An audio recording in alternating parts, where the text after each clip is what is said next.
తెలంగాణ చరిత్ర సంస్కృతిలో భాగంగా ఈరోజు మనకు కుతుబ్ షాహీ సామ్రాజ్య పతనం తర్వాత జరిగిన పరిణామాల గురించి వివరించడం జరుగుతుంది.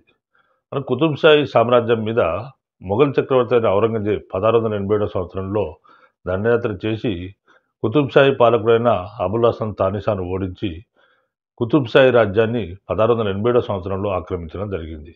ఈ విషయం మనం గత ఎపిసోడ్లో చెప్పడం జరిగింది. ఆ విధంగా అబుల్ హసన్ తానిషాను బంధించి ఆయనకు దౌలతాబాద్ కోటలోని కళామహల్లో ఆయనకు గృహ నిర్బంధంలో ఉంచడం జరిగింది. ఆయన శేష జీవితం అక్కడే గడిపి మరణించడం జరిగింది. ఈ విధంగా 1687 సంవత్సరంలో ఔరంగజేబ్ కుతుబ్ షాహీ రాజ్యాన్ని ఆక్రమించిన తర్వాత అక్కడ మొఘల్ పరిపాలనా విధానాన్ని ప్రవేశపెట్టాడు. అంటే మనకు 1687 నుంచి 1724 సంవత్సరాల మధ్య అంటే 37 సంవత్సరాల పాటు అంటే 1724 సంవత్సరంలో ఆసఫ్ జాహీ రాజ్యం స్థాపించబడింది కాబట్టి ఈ 37 సంవత్సరాల్లో ఏం జరిగిందనే విషయాన్ని ఇప్పుడు నేను వివరిస్తాను. మనకు 1687 సంవత్సరంలో ఔరంగజేబ్ కుతుబ్ షాహీ రాజ్యాన్ని ఆక్రమించిన తర్వాత కుతుబ్ షాహీ రాజ్యంలో మొఘల్ పరిపాలనా విధానాన్ని ప్రవేశపెట్టాడు. ఆ విధంగా దక్కన్ ప్రాంతాన్ని 6 సుబాలుగా విభజించాడు. ఒకటి ఖాందేశ్, రెండోది బిరార్, మూడోది ఔరంగాబాద్, నాలుగోది బీదర్, ఐదోది హైదరాబాద్, ఆరోది బీజాపూర్. ఈ విధంగా 6 సుబాలుగా విభజించడం జరిగింది.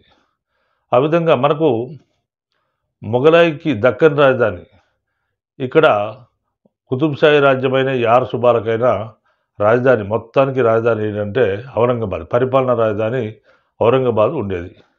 ఇక్కడ రాజప్రతినిధి ఉండేవాడు. తర్వాత ఈ రాజప్రతినిధికి ఆయన కింద ప్రతి సుబాలో ఒక ఫౌజ్దార్ అనే అధికారి ఉండేవాడు. ఇటువంటి పరిస్థితుల్లో మరి హైదరాబాద్ రాజ్యము ఏ విధంగా వీరి కాలంలో వెలసిల్లిందనే విషయానికి వస్తే హైదరాబాదు రాజ్య స్థితి చాలా దారుణంగా తయారైంది. ఒక హైదరాబాద్ అనేది ఒక సైనిక స్థావరంగా మారిపోయింది. వ్యవసాయము మూతబడిపోయింది, పరిశ్రమలు మూతబడిపోయాయి. వజ్రాల పరిశ్రమలు అంతకుముందు బ్రహ్మాండంగా వెలిసిల్లాయి కుతుబ్ షాహీల కాలంలో. విదేశాల నుంచి అనేక మంది వజ్రాల కోసం ఇక్కడికి వచ్చేవాళ్ళు. ఆ విధంగా వజ్రాల పరిశ్రమలు ఒక్కొక్క వజ్రపు గనిలో 30,000 40,000 మంది పనిచేసేవారు. ఈ విధంగా మొత్తం వజ్రాల గనులన్నీ కూడా మూతబడిపోయాయి. హైదరాబాదు తన స్వతంత్రతను, తన వ్యక్తిత్వాన్ని కోల్పోయింది. దీనికి తోడు దోపిడీ దొంగల బెడద ఎక్కువైపోయింది. తర్వాత వాణిజ్యం వ్యాపారం పూర్తిగా నిర్లక్ష్యానికి గురైంది, క్షీణించిపోయింది. దీనికి పైగా శాంతి భద్రతల పరిస్థితి మృగ్యంగా మారిపోయింది. మరాఠా వారు మహారాష్ట్ర నుంచి మరాఠా వారు మాటికి దండయాత్రలు చేయడం మొదలుపెట్టారు. గ్రామాలపై పడి దోచుకొని ఎత్తుకెళ్ళేవారు. తర్వాత వీరికి తోడు గ్రామాల్లో జమీందారుల దోపిడీ ఎక్కువైపోయింది. జమీందారులను, రైతులను, ప్రజలను పీల్చి పిప్పి చేశారు. ఇదే సమయంలో ఒక విషవ్యాధి వచ్చినట్టు మనకు ఆ కాలంలో మార్టిన్ అనే ఒక ఫ్రెంచ్ వర్తకుడు తెలియజేయడం జరిగింది. ఆయన ఏం తెలియజేశాడంటే 1688 సంవత్సరంలో క్షామం అంటే తీవ్ర దుర్భిక్షం, కరువు వచ్చింది. ఆ కరువు వెంటనే విషూది వ్యాధి అనే వ్యాధి సోకింది. ఈ విషూది వ్యాధి బారిన పడ్డ అనేక వేల మంది చనిపోవడం జరిగిందని ఆయన చెప్పడం జరిగింది. వీరు చేసిన అభివృద్ధి ఏంటంటే ఒక రాచపాటను వేశారు. రాచపాట అంటే ఈనాటి రోడ్స్ లెక్క ఆ రోజుల్లో రాజబాట ఉండేది. ఈ రాజబాట దండుబాట అని కూడా అంటారు. ఇది హైదరాబాద్ నుంచి మచిలీపట్నం మధ్య రాచబాట వేశారు. ఈ రాచబాటలో మధ్య మార్గంలో మసీదులు, విశ్రాంతి భవనాలు, గుమ్మటాలు నిర్మించారు.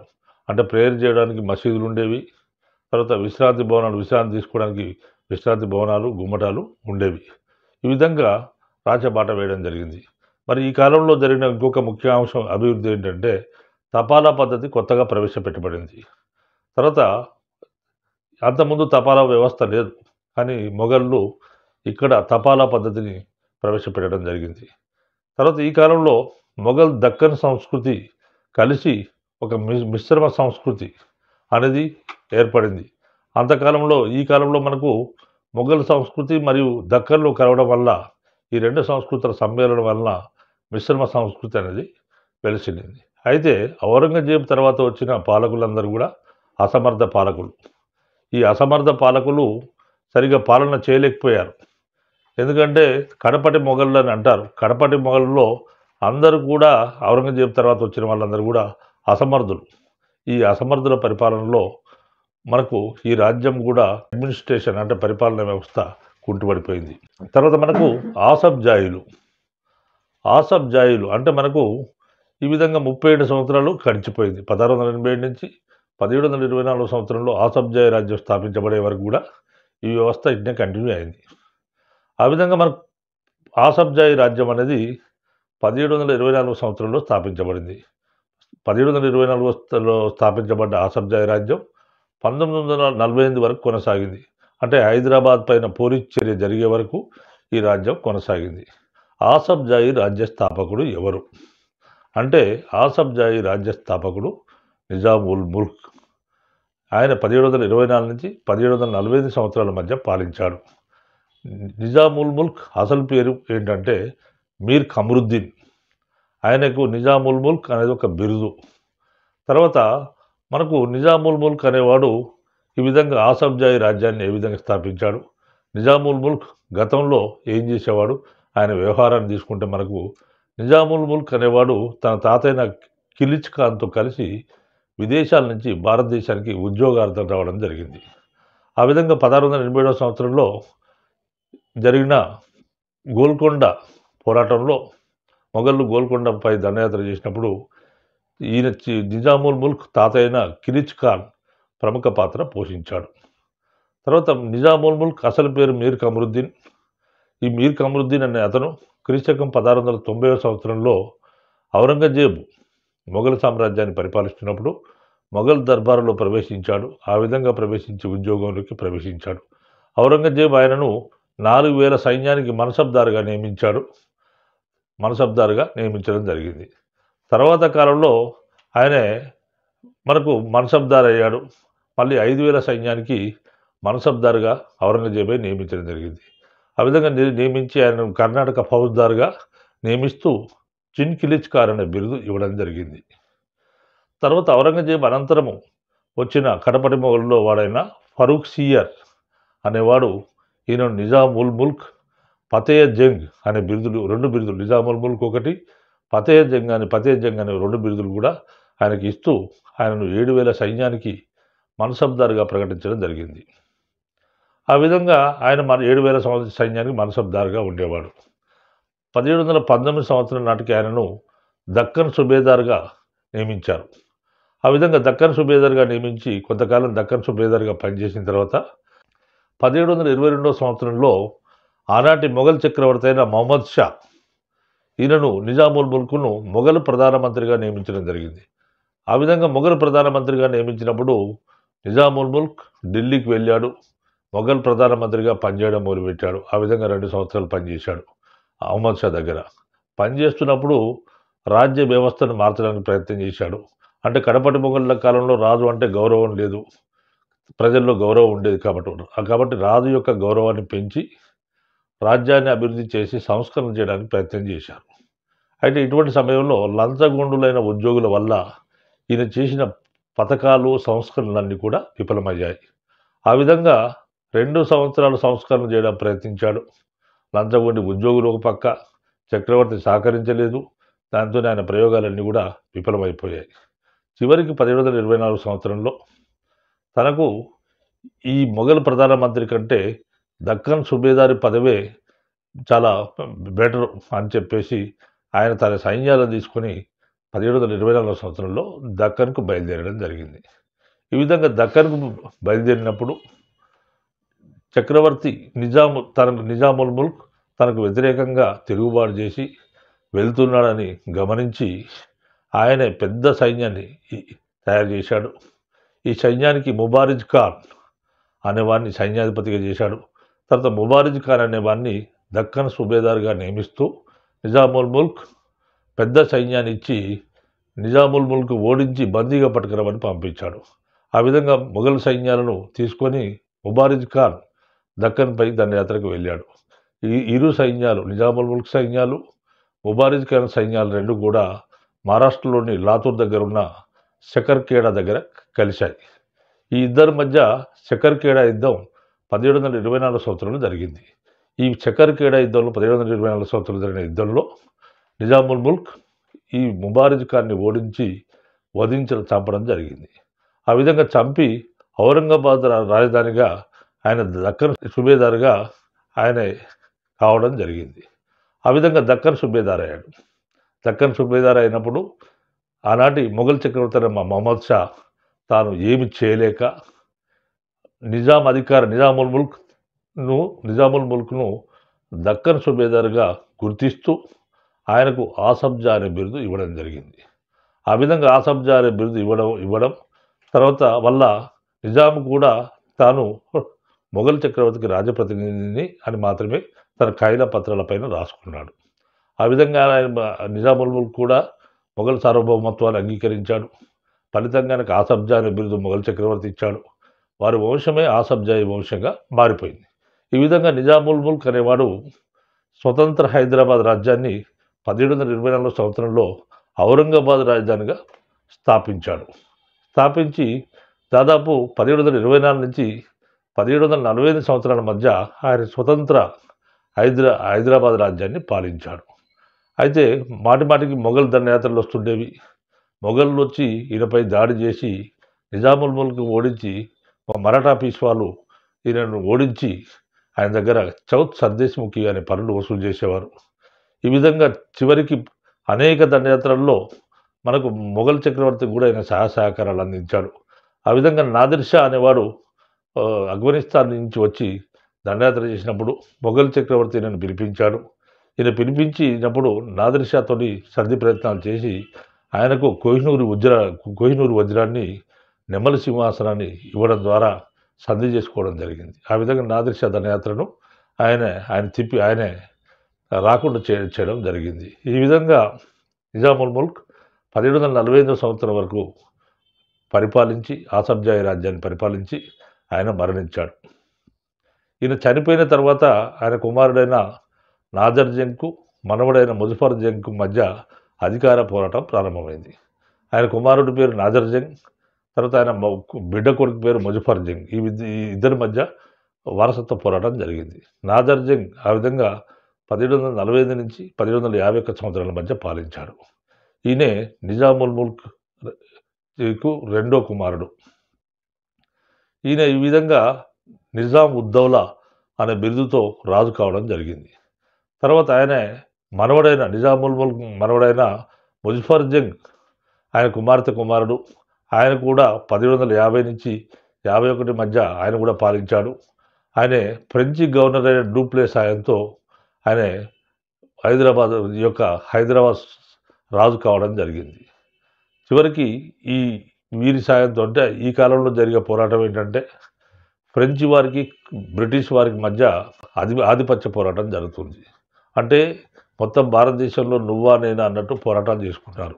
ఈ పోరాటాలనే కర్ణాటక యుద్ధాలు అంటారు. అటు చివరికి మొత్తం కర్ణాటక యుద్ధాలు గడిచేటప్పటికి బ్రిటిష్ వారు ఫ్రెంచి వారి పైన ఆధిపత్యం సాధించారు.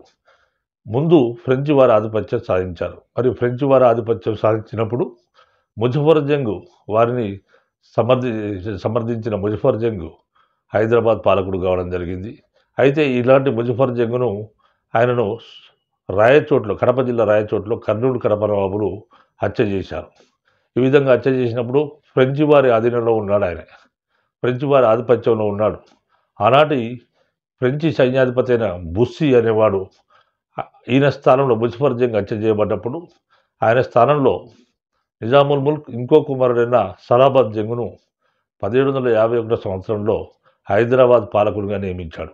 ఈ విధంగా సలాబత్ జంగ్ 1751 నుంచి 1761 సంవత్సరాల మధ్య పాలించాడు. ఇదే సందర్భంలో బ్రిటిష్ వారికి ఫ్రెంచి వారికి ఆధిపత్య పోరాటం జరిగింది. ఇదే కర్ణాటక యుద్ధాలుగా పేరుగాంచింది. చివరికి 1758 సంవత్సరంలో జరిగిన చందుర్తి యుద్ధంలో, తర్వాత చివరికి వందవాసి యుద్ధంలో 1760 సంవత్సరంలో జరిగిన వందవాసి యుద్ధంలో బ్రిటిష్ వారు ఫ్రెంచి వారిని పూర్తిగా ఓడించి దక్షిణ భారతదేశంలో తమ ఆధిపత్యాన్ని ఏర్పాటు చేసుకోవడం జరిగింది.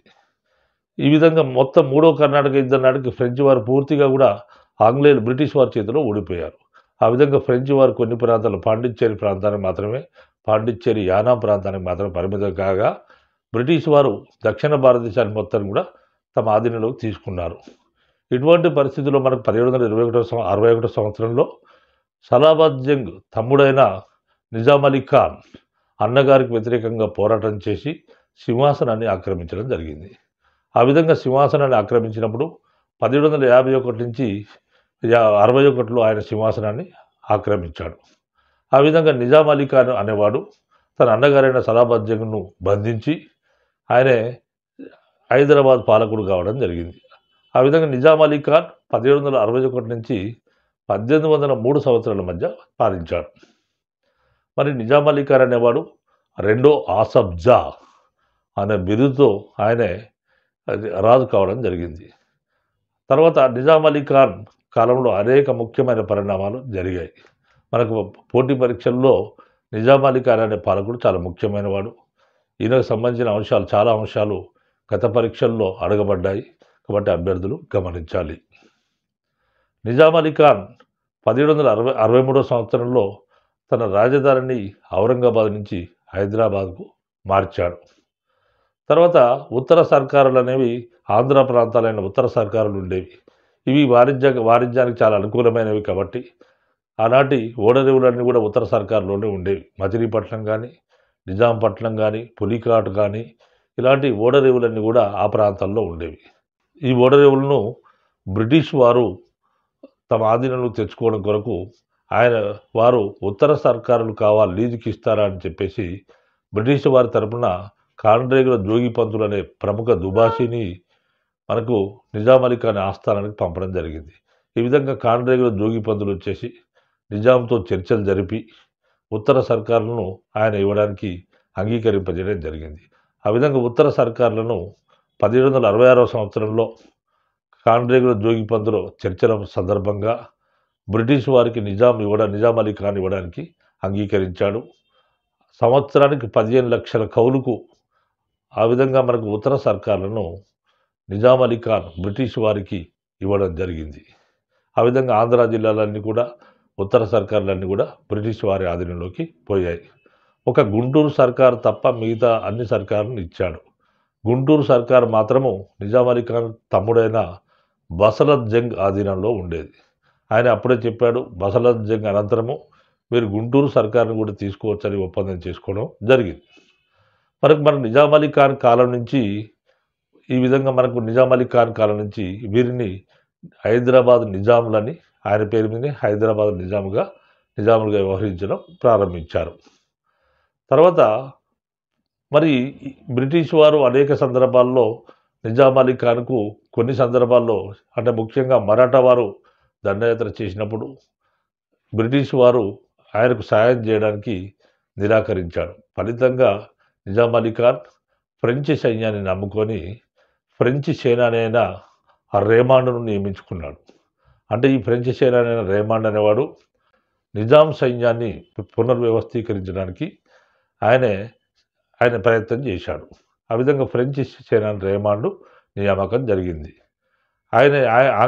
తన పటాలలో ఉన్న ఆంగ్లేయులను తొలగించి ఫ్రెంచ్ సేనాని సాయంతో రేమాండ్ సాయంతో సైన్యాన్ని పునర్వ్యవస్థీకరించాడు. రేమాండ్ అనేవాడు ఫిరంగుల తయారీ కొరకు హైదరాబాద్లో గన్ ఫౌండరీని ఏర్పాటు చేశాడు. తర్వాత మెదక్లో ఒక జాగీర్ మెదక్లో ఫ్రెంచ్ సేనాని రేమాండ్ కొరకు మెదక్లో ఒక జాగీరును అంటే ఆయన ఈ సైన్యాన్ని పోషిస్తుంది కాబట్టి ఆయన కోసం గాను నిజాం మెదక్లో ఒక జాగీరు ఆయన అప్పగించడం జరిగింది. ఆ విధంగా ఆయన నిజాం సైన్యాన్ని పటిష్టం చేయడం జరిగింది. ఫ్రెంచి సేనాని అనేక సేవలు చేశాడు. ఆ విధంగా రాజ్యంలో ఉన్న అనేక మంది హిందూ సైనికులు కానీ ముస్లిం సైనికులు కానీ ఈయన సేవలను గుర్తించారు, ఈయనను బాగా ఆరాధించారు, బాగా అభిమానించారు. తర్వాత ఈయన పేరునే మూసరాంబాగ్ అనే ఏరియా నిర్మాణం జరిగింది. ఈ మూసారాంబాగ్ అనేది ఈయన పేరు మీద వచ్చింది. హిందూ సైనికులు ఈయనను మూసారాం అని పిలిచేవారు రేమండ్ను. అదేవిధంగా ముస్లిం సైనికులు మూసా రహీం అని పిలిచేవారు. ఆయన చనిపోయిన తర్వాత ఆయన సమాధి మూసారాంబాగ్ సమీపంలోని అస్మాన్గఢ్లో 1798 సంవత్సరంలో నిర్మించారు. సంవత్సరానికి ఒకసారి ఇక్కడ ఉరుసు ఉత్సవాలు జరుగుతుండేవి. ఈ ఉరుసు ఉత్సవాల్లో హిందూ సైనికులు ముస్లిం సైనికులు అనే తేడా లేకుండా అనేక మంది పాల్గొంటూ ఉండేవారు. నిజాం అలీ ఖాన్ కాలంలో ఇంకో ముఖ్యమైన సంఘటన ఏంటంటే సైన్య సహకార ఒప్పందం. ఆనాటి బ్రిటిష్ గవర్నర్ జనరల్ అయిన వెలస్లీ అనేవాడు ఒక విధానాన్ని ప్రవేశపెట్టాడు. సైన్య సహకార ఒప్పందం యొక్క ముఖ్యాంశం ఏంటంటే ఏ స్వదేశీ రాజు అయినా బ్రిటిష్ వారితో సైన్య సహకార ఒప్పందం పైన సంతకం చేసుకుంటే, లేకపోతే ఆ ఒప్పందంలో సంతకం చేస్తే బ్రిటిష్ వారు ఆ రాజును ఎల్లవేళలా కాపాడుతారు అనేది ముఖ్యమైన అంశం. మరి బ్రిటిష్ వారు ఏ విధంగా కాపాడుతారు? ఆ రాజు యొక్క రాజధానిలో తమ సైన్యాన్ని ఆ రాజు రక్షణగా ఉంచుతారు. తర్వాత ఆ రాజు రాజధానిలో తమ రాజప్రతినిధిని ఒకరిని ఉంచుతారు. ఆ రాజప్రతినిధి సలహాల మేరకు విదేశీ వ్యవహారాలు చూసుకోవాలి. స్వదేశీ వ్యవహారాల్లో బ్రిటిష్ వారు జోక్యం చేసుకోరు. ఇది ఆ సైన్యాన్ని మరి ఆ రాజుకు రక్షణగా ఉండే ఆ రాజధానిలో ఉండే సైన్యానికి ఖర్చు ఎవరు పెట్టాలంటే ఆ ప్రత్యేకించి ఎవరైతే రాజు ఉన్నారో ఆయనను భరించాలి. ఇది సైన్య సహకార ఒప్పందంలోని ముఖ్య అంశము. ఆ విధంగా మరి సైన్య సహకార ఒప్పందం అనేది ఆనాటి లార్డ్ వెలస్లీ అనే బ్రిటిష్ గవర్నర్ జనరల్ భారతదేశంలో ప్రవేశపెట్టాడు. 1798 సంవత్సరంలో ప్రవేశపెట్టిన ఈ సైన్య సహకార ఒప్పందం పైన మనకు భారతదేశంలోనే మొట్టమొదటి పాలకుడు సంతకం చేసిన మొట్టమొదటి పాలకుడు ఎవరంటే నిజాం అలీ ఖాన్.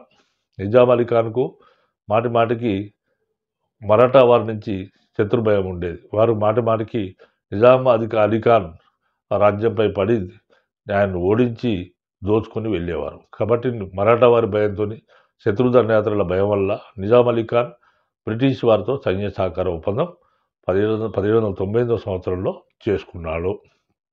దీని ప్రకారం ఏంటంటే బ్రిటిష్ వారు నిజాం అలీ ఖాన్ను ఎల్లవేళలా కాపాడుతారు. ఈ విధంగా సైన్య సహకార ఒప్పందం చేసుకున్న మొట్టమొదటి భారతీయ పాలకుడు ఎవరంటే నిజాం అలీ ఖాన్. ఇదే ప్రశ్న మనకు గత గ్రూప్ 2లో మనకు క్వశ్చన్గా వచ్చింది. 2016లో ఈ గ్రూప్ 2లో ఈ క్వశ్చన్ వచ్చింది. ఈ విధంగా 1798 సంవత్సరంలో సైన్య సహకార ఒప్పందం చేసుకున్నప్పుడు బ్రిటిష్ వారు నిజాంకు రక్షణగా 2 లక్షల సైన్యాన్ని హైదరాబాద్కు పంపించారు. మరి హైదరాబాదు ఈ సైన్యాన్ని ఎవరు పోషించాలంటే నిజాం అలీ ఖాన్ పోషించాలి. నిజాం అలీ ఖాన్ దగ్గర డబ్బు లేదు కాబట్టి ఈ సైన్య పోషణకు గాను ఆయన రాయలసీమ జిల్లాలైన కర్నూలు, కడప, అనంతపురం, బళ్ళారి జిల్లాలను తూర్పు ఇండియా వర్తక సంఘానికి ఈ సైనిక పోషణకు గాను ఇవ్వడం జరిగింది. ఈ 4 జిల్లాలను రాయలసీమ జిల్లాలు అంటారు. వీటిని దారాదత్తం చేశాడు కాబట్టి దత్త మండలాలని కూడా అంటారు. ఆ విధంగా ఆయనే ఈ 4 జిల్లాలను రాసిచ్చాడు. మరి దీనిలో భాగంగా మరి హైదరాబాదు బ్రిటిష్ రెసిడెంట్ రాజప్రతినిధి పంపించాలి కాబట్టి మొట్టమొదటి రాజప్రతినిధి ఆయన పేరు జేమ్స్ కిర్క్ ప్యాట్రిక్. ఆయన నివాసం కొరకు రెసిడెన్సీ భవనాన్ని 1799 సంవత్సరంలో శామ్యూల్ ఆర్కిటెక్ట్గా నిర్మించడం జరిగింది. మరి జేమ్స్ కిర్క్ ప్యాట్రిక్ అనేవాడు ఆయనే హైదరాబాద్లో ఖైరునిస్సా అనే అమ్మాయిని ఆయన వివాహం చేసుకున్నాడు. ఈ ఖైరునిస్సా అనే ఆమెను వివాహం చేసుకొని రెసిడెన్సీ భవనంలో ఆమెకు రంగమహల్ అనే భవనాన్ని నిర్మించి ఇచ్చాడు. మరి ఈ యొక్క కిర్క్ ప్యాట్రిక్కు అస్మద్ జంగ్ అనే బిరుదు ఉండేది. ఈ అస్మద్ జంగ్ పేరున హైదరాబాద్లో అస్మద్ గంజ్ అనే ఏరియా ఏర్పడింది. మరి నిజాం అలీ ఖాన్ తన పూర్వీకుడైన రాజ్యస్థాపకుడైన తన తండ్రి అయిన నిజాముల్ ముల్క్ పేరున నాణాలు వేయించాడు, ఖుత్బా చదివించాడు. తర్వాత మనకు ఈ కాలంలో నిజాం అలీ ఖాన్ కాలంలో జరిగిన ముఖ్య నిర్మాణాలు హైదరాబాద్ ఏంటంటే గుల్షన్ మహల్, మోతీ మహల్, రోషన్ మహల్, చార్ బంగ్లా అనే నిర్మాణాలు సాగాయి. సికిందర్ జా రాజ్యాన్ని సింహాసనాన్ని అధిష్ఠించాడు. సికిందర్ జా 1803 నుంచి 1829 సంవత్సరాల మధ్య ఆయన పాలించాడు. ఈయన 3వ ఆసఫ్ జా అనే బిరుదుతో పరిపాలనలోకి వచ్చాడు. కానీ సికిందర్ జా కాలం నాటికి హైదరాబాద్ నిజాం పూర్తిగా బ్రిటిష్ వారికి సామంతునిగా మారిపోయాడు. బ్రిటిష్ వారు హైదరాబాద్ దివాన్గా మీర్ ఆలంను నియమించడం జరిగింది. అయితే 1806 సంవత్సరంలో నిజాం కనీసం డిప్యూటీ దివాన్ ఉప ప్రధాని అయినా నియమించుకుందామని అనుకున్నాడు. మనకు నిజాంకు సికిందర్ జాకు ఎలాంటి స్వాతంత్రం లేకుండా పోయింది. ఆయన కేవలం కీలుబొమ్మగా బ్రిటిష్ వారి చేతిలో మారిపోయాడు. ఆయన తన దివాన్‌ను నియమించుకునే అధికారం కూడా లేకపోయింది. ఎందుకంటే బ్రిటిష్ వారు ఏం చెప్పారంటే, మీకు విదేశీ వ్యవహారాలు మాత్రమే మా రాజప్రతినిధి చూసుకుంటాడు. మీ అంతరంగ వ్యవహారాల్లో మేము జోక్యం చేసుకోమని అన్నారు. అయినప్పటికీ కూడా బ్రిటిష్ వారు దివాన్ పదవిని మీర్ అలంను నియమించడం జరిగింది. నిజాం ఏమనుకున్నాడంటే, తన మిత్రుడైన మైపతి రామ్‌ను దివాన్‌గా ప్రధానమంత్రిగా నియమించుకుందాం అనుకున్నాడు. కానీ బ్రిటిష్ వారే మీర్ అలంను ప్రధానమంత్రి లేదా దివాన్‌గా నియమించారు. కనీసం 1806 సంవత్సరంలో తన డిప్యూటీ దివాన్ ఉప ప్రధానిగా తన మిత్రుడైన మైపతి రామ్‌ను నియమించుకుందామని నిజాం అనుకున్నాడు. కానీ డిప్యూటీ దివాన్ పదవికి బ్రిటిష్ వారు చందూలాల్‌ను నియమించడం జరిగింది. ఈ విధంగా నిజాం సికిందర్ జా ఒక కీలుబొమ్మగా మారిపోయాడు. ఆయనకి ఎలాంటి స్వాతంత్రం లేదు. ప్రతి నిర్ణయం బ్రిటిష్ వారే చేయడం మొదలుపెట్టారు. ఆయన అంతరంగ వ్యవహారాల్లో కూడా బ్రిటిష్ వారే జోక్యం చేసుకున్నారు. ఆ విధంగా నిజాం పూర్తిగా ఆయన ఒక కీలుబొమ్మగా మారిపోయాడు. ఇటువంటి పరిస్థితుల్లో 1806 సంవత్సరంలో మనకు హెన్రీ రసల్ ఆధ్వర్యంలో పర్యవేక్షణలో మీర్ అలాం తటాకం హైదరాబాద్‌లో నిర్మించబడింది. తర్వాత మనకు ఇంకొక ముఖ్యమైన అంశం ఏంటంటే రసల్ బ్రిగేడ్. 1811 సంవత్సరంలో హెన్రీ రసల్ అనేవాడు హైదరాబాద్ రాజప్రతినిధిగా బ్రిటిష్ రాజప్రతినిధిగా వచ్చాడు. తర్వాత ఆయనే ఏం గమనించాడంటే, హైదరాబాద్‌లో శాంతి భద్రతల వ్యవస్థ సరిగా లేదు. తర్వాత ఈ విధంగా శాంతి భద్రతల వ్యవస్థ సరిగా లేదు కాబట్టి హైదరాబాద్ రాజ్యంలో వర్తక వ్యాపారాలు సరిగా లేవు. అన్నీ సక్రమంగా జరగట్లేవు. కాబట్టి దీనికి కారణం ఏంటంటే శాంతి భద్రతల వ్యవస్థ సరిగా లేదని గ్రహించి, ఈ శాంతి భద్రతల వ్యవస్థకు పర్యవేక్షణ కోసము ఆయనే రసల్ బ్రిగేడ్ అనే నూతన సైన్యాన్ని ఏర్పాటు చేశాడు. మరి ఈ రసల్ బ్రిగేడ్ అనే నూతన సైన్యాన్ని ఏర్పాటు చేసినప్పుడు దాని ఖర్చు ఎవరు భరించాలంటే నిజాం భరించాలని ఆయన పేర్కోవడం జరిగింది. మరి ఈ విధంగా రసల్ బ్రిగేడ్‌ను ఏర్పాటు చేశాడు. ఇటువంటి రసల్ బ్రిగేడ్ అనే సైన్యం మనకు బ్రిటిష్ వారికి సంబంధించిన అనేక యుద్ధాల్లో ఈ రసల్ బ్రిగేడ్ పాల్గొన్నది. వాళ్ళు 1817 సంవత్సరంలో పిండారీలతో జరిగిన యుద్ధం, పిండారీలు అంటే దారి దోపిడీ దొంగలు. ఈ పిండారీలతో జరిగిన యుద్ధంలో 1817 సంవత్సరంలో పాల్గొన్నది రసల్ బ్రిగేడ్. తర్వాత 1818 సంవత్సరంలో మహారాష్ట్ర యుద్ధంలో కూడా ఈ రసల్ బ్రిగేడ్ పాల్గొన్నది. మరి ఈ సైన్యానికి ఎవరు భరించాలంటే, ఈ సైన్య ఖర్చు నిజాం సికిందర్ జా భరించాలి. మరి సికిందర్ జా దగ్గర డబ్బు లేక, ఈ సైన్య ఖర్చు ఆయన భరించలేక, ఆయన భూమి శిస్తును పెంచడం జరిగింది. భూమి శిస్తును వేలంపాట ద్వారా భూమి శిస్తును నిర్ణయించడం జరిగింది. ఈ వేలంపాట పాడిన వారు ఉన్నారో వాళ్ళు బలవంతంగా రైతుల నుంచి భూమి శిస్తులు వసూలు చేశారు. ఈ విధంగా పెరిగిన భూమి శిస్తును చెల్లించలేక రైతులు అడవులకు పారిపోవడం జరిగింది. ఇటువంటి పరిస్థితుల్లో ప్రభుత్వం ఆర్థికంగా దివాలా తీసింది. ఫలితంగా మరి నిజాం దగ్గర డబ్బు లేదు కాబట్టి ఆనాడు బ్రిటిష్ అధికారులే నిజాంకు ఒక విదేశీ కంపెనీ నుంచి అప్పు ఇప్పించారు. ఆ విదేశీ కంపెనీ పేరు పామర్ అండ్ కంపెనీ. ఈ పామర్ అండ్ కంపెనీ నిజాంకు అధిక వడ్డీకి డబ్బు అప్పుగా ఇచ్చేది. మరి పామర్ అండ్ కంపెనీ ఏంటి? పామర్ అండ్ కంపెనీని ఎవరు స్థాపించారనే విషయానికి వస్తే, పామర్ అండ్ కంపెనీని 1814 సంవత్సరంలో విలియం పామర్ అనేవాడు స్థాపించాడు. మరి విలియం పామర్ ఎవరు? ఈ విలియం పామర్ అనేవాడు 1799 సంవత్సరంలో హైదరాబాద్ నిజాం సైన్యంలో చేరాడు. సైనికాధికారిగా చేరాడు. 1799 సంవత్సరం నిజాం సైన్యంలో చేరి 1812 సంవత్సరంలో నిజాం సైన్యం నుంచి రిటైర్ కావడం జరిగింది.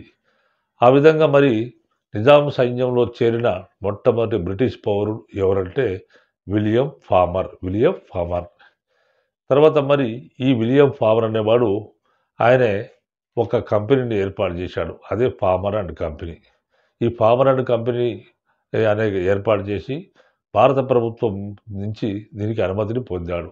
ఈ కంపెనీ ఏం చేస్తుందని చెప్పాడంటే, ఈ కంపెనీ నూతన పడవలను పెద్ద పెద్ద ఓడలను నిర్మిస్తుందని చెప్పాడు. ఆనాటి బ్రిటిష్ అధికారులు లంచాలకు అలవాటు పడిపోయారు. మరి నిజాం దగ్గర డబ్బు లేదు కాబట్టి వేరే వాళ్ళ నుంచి ఇప్పించాలి. మరి ఆ విధంగా ఇప్పించినప్పుడు వీళ్ళు ఆ ఆ కంపెనీ నుంచి కమిషన్ తీసుకునేవారు. మరి నిజాం నుంచి కమిషన్ తీసుకునేవారు అప్పు ఇచ్చినందుకు ఆ కంపెనీ నుంచి కమిషన్లు తీసుకునేవారు. ఈ విధంగా పామర్ అండ్ కంపెనీ నుంచి నిజాంకి అప్పు ఇప్పించారు. పామర్ అండ్ కంపెనీని విలియం పామర్ స్థాపించాడు. ఒక ఓడలు నిర్మిస్తామని స్థాపించాడు. మరి ఈ విలియం పామర్ అనేవాడు ఇతరుల నుండి 12% వడ్డీకి అప్పు తీసుకునేవాడు. అప్పు తీసుకొని అదే డబ్బులు నిజాం ప్రభుత్వానికి 25% వడ్డీకి అప్పుగా ఇచ్చేవాడు. ఈ విధంగా నిజాము రోజు రోజుకు దివాలా పరిస్థితి ఏర్పడింది. ఎందుకంటే ఈ ప్రాంతానికి మొత్తం కూడా ఈయనే తీసుకున్న వడ్డీ ఎక్కువయ్యేది. 25% వడ్డీ కట్టేవాడు. 12% వాడు మాత్రమే బయట నుంచి వడ్డీ తెచ్చి వీడికి 25కి ఇవ్వడం వల్ల వాడికి 13% వడ్డీ వచ్చేది. ఆ 13%లో వాడు బెనిఫిట్ పొందుతూ బ్రిటిష్ అధికారులను అనేక మందిని లంచాలకు గురి చేయడం జరిగింది. ఇటువంటి పరిస్థితుల్లో నిజాంకు ఒక భారంగా మారిపోయింది. ఈ అప్పు అనేది నిజాంకు ఒక భారంగా మారిపోయింది. ఇటువంటి పరిస్థితి భారంగా మారిపోయినప్పుడు ఇటువంటి పరిస్థితుల్లో నిజాం ఏం చేశాడంటే ఈ అప్పు తీర్చడం మరి పామర్ అండ్ కంపెనీకి అధిక వడ్డీకి తర్వాత కొన్ని లక్షల రూపాయలు ఆయన దగ్గర అప్పు తీసుకుంటున్నాడు కాబట్టి మరి దీనికి పూచీకత్తుగా నిజాం 30 లక్షల సంవత్సరానికి 30 లక్షల రూపాయల ఆదాయం గల బిరార్ జిల్లాను పామర్ అండ్ కంపెనీకి అప్పు తీర్చే వరకు అప్పగించడం జరిగింది. ఇటువంటి సమయంలో మనకు హైదరాబాద్ బ్రిటిష్ రాజప్రతినిధిగా మెట్కాఫ్ అనేవాడు వచ్చాడు. మెట్కాఫ్ అనేవాడు 1820 సంవత్సరంలో హైదరాబాద్కు వచ్చాడు. ఆయన వచ్చి ఈ విధంగా నిజాం అధ్వాన పరిస్థితిని చూసి గ్రహించి ఆయనను ఈ ప్రమాదం నుండి బయటకు తేవడానికి ప్రయత్నం చేశాడు. తన ప్రయత్నాల్లో భాగంగా నిజాం పామర్ అండ్ కంపెనీకి ఇవ్వాల్సిన అప్పును బ్రిటిష్ కంపెనీ నుంచి ఆయన చెల్లించడం జరిగింది. ఈ రుణాన్ని బ్రిటిష్ ఖజానా నుంచి చెల్లించాడు. ఉపప్రధాని డిప్యూటీ దివాన్ చందులాల్ అనేవాడు తన అనవసరంగా అనేక అక్రమ ఆస్తులు సంపాదించాడు. దానిలో భాగంగా అహోబిలం దేవాలయాన్ని దోచుకున్నాడు. సికిందర్జా పేరు మీద వెలిసిన నగరమే సికింద్రాబాద్. సికిందర్జా కాలం అనేది గడిచింది. సికిందర్జా అనేవాడు పూర్తిగా బ్రిటిష్ వారికి కీలుబొమ్మగా మారిపోయాడు. మనకు ఇక్కడ వరకు జరిగిన ఎపిసోడ్లో మనం గమనించాల్సిన అంశాలు ఏంటంటే ఎగ్జామినేషన్కి సంబంధించి హైదరాబాద్ రాజ్య స్థాపకుడు ఆసఫ్ జాహీ రాజ్య స్థాపకుడు ఎవరు అంటే నిజాముల్ ముల్క్ అసలు పేరు ఏంటంటే మీర్ కమరుద్దీన్. తర్వాత నిజాముల్ ముల్క్కు అనేక బిరుదులు ఉన్నాయి. అవి చిన్కిలిచ్ ఖాన్, తర్వాత ఫతేహ్ జంగ్. నిజాముల్ ముల్క్ కూడా ఒక బిరుదు. ఫతేహ్ జంగ్ అనే బిరుదు కూడా ఈయనకే ఉంది. నిజాముల్ ముల్క్ అనే బిరుదు, చిన్కిలిచ్ ఖాన్, ఫతేహ్ జంగ్ అనే బిరుదులు కూడా ఈయనకే ఉండేవి. అది ఒక ముఖ్య అంశము. ఆయన నిజాముల్ ముల్క్ ఆసఫ్ జాహీ రాజ్యాన్ని ఎప్పుడు స్థాపించాడంటే 1724 సంవత్సరంలో స్థాపించాడు. మరి మొఘళ్ళ పరిపాలనలో గోల్కొండ ఎలాంటి స్థితిలో ఉండేదంటే మనకు నూతనంగా తపాలా వ్యవస్థను వాళ్ళు ప్రవేశపెట్టారు. అదొక ముఖ్యమైన అంశము. తర్వాత రాజబాట వేయించారు. హైదరాబాద్ నుంచి మచిలీపట్నం వరకు రాజబాట వేయించారు. ఇదొక ముఖ్యమైన అంశము. తర్వాత మొఘళ్ళ పరిపాలనలో మొత్తం కూడా దక్కన్ 6 సుబాలుగా విభజించబడింది. ఈ 6 సుబాలకు రాజధాని ఏంటంటే ఔరంగాబాద్ నుంచి మొఘల్ పరిపాలన జరిగేది. ఇవన్నీ కూడా ముఖ్య అంశాలుగా భావించవచ్చు.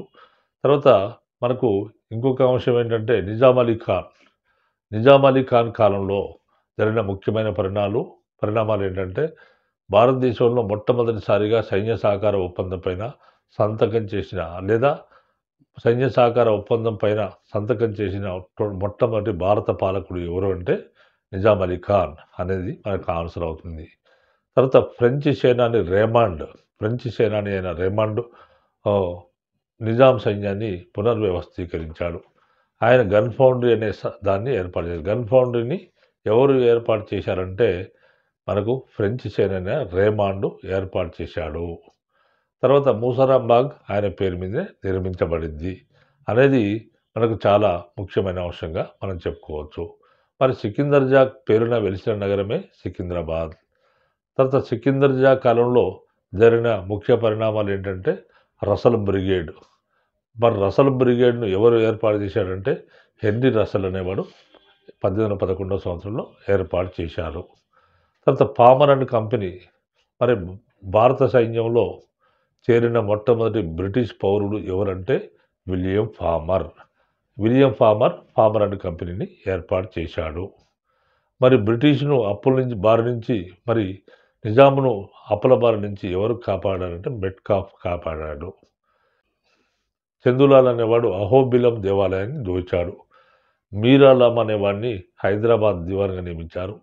1806 సంవత్సరంలో మీర్ అలాం తటాకమా అనేదాన్ని హెన్రీ రసెల్ పర్యవేక్షణలో నిర్మించడం జరిగింది. ఇవన్నీ కూడా ముఖ్యాంశాలుగా మనం భావించవచ్చు. మిగిలిన అంశాలను ఆ సబ్జెక్టులకు సంబంధించిన అంశాలను నెక్స్ట్ ఎపిసోడ్లో వివరించడం జరుగుతుంది.